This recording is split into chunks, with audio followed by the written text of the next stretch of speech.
Hi there, grade 6E. This is Mr. Jog speaking. As I said in the previous videos, it's still new to me teaching with the video, so I have my patent. Hopefully the quality of the video is better than the first two weeks ago. So today we're going to look at prime factorization using factored trees. Now, firstly, you will remember in 2 weeks ago you had the exercise to calculate the prime numbers between 0 and 100, and if you did it correctly, if you can just look at the memo also, you will see that there is 25 prime numbers between 0 and 100. Okay, so if you want to, you can keep that with you to do this exercise, and I'm going to explain it to you quickly. A factored tree, just to show you how a factored tree look, we call it a factored tree, not like as it looks, or as it looked like a factored tree.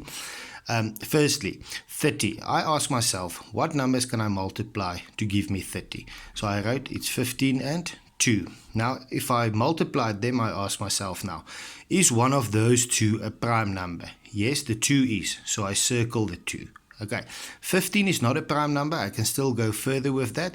So I make my two arms again, and I say, what times what can give me 15? 3 and 5, and that gives me 15. 3 is a prime number, so I circle it. 5 is a prime number, so I circle it.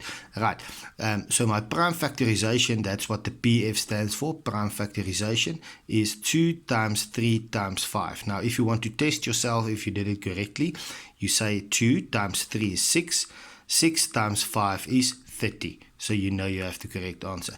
But now let's say some of you thought in another way, saying, but sir, I said 6 times 5 can also give me 30. Yes, that's correct. You can do that. Now, is one of those a prime number? Yes, the 5 is. The 6 is not. So I say, what times what can give me 6? Right, it's 3 and 2. Is those two prime numbers, or one of those two prime numbers? Yes, both of them are.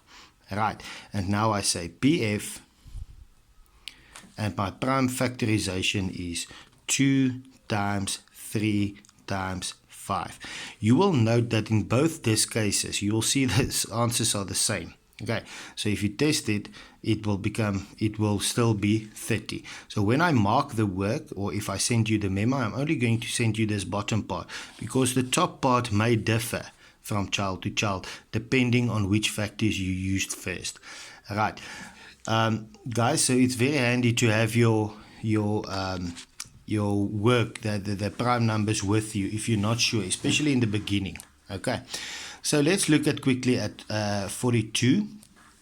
42, what times what can give me 42? Think a bit about it. Most of you are lazy. You're going to say, right, sir, 21 times 2, which is fine. You can do that. Is one of those a prime number? Yes, the 2 is, so I circle it. 21 is not, so I'm going to say, what times what gives me 21? In this instance, 7 times 3. Doesn't matter which side you write which. You can say 3 times 7 as well. Right. Is one of those prime numbers? Yes, it is. The 7 is, as well as the 3. So my PF, which stands for prime factorization, is the following, and I want you to pay attention. Mathematically, we must write it in ascending order, meaning from small to big. Now we have a 2, a 3, and a 7. So our 2 is the smallest. Then we have multiply by 3, multiply by 7. Now let's test it quickly. 2 times 3 is 6. 6 times 7 is 42. Okay, now let's do another one of those. Okay, 42, let's say one of you said immediately, no, say it's 6 times 7. Okay, is one of those a prime number? Yes, the 7 is.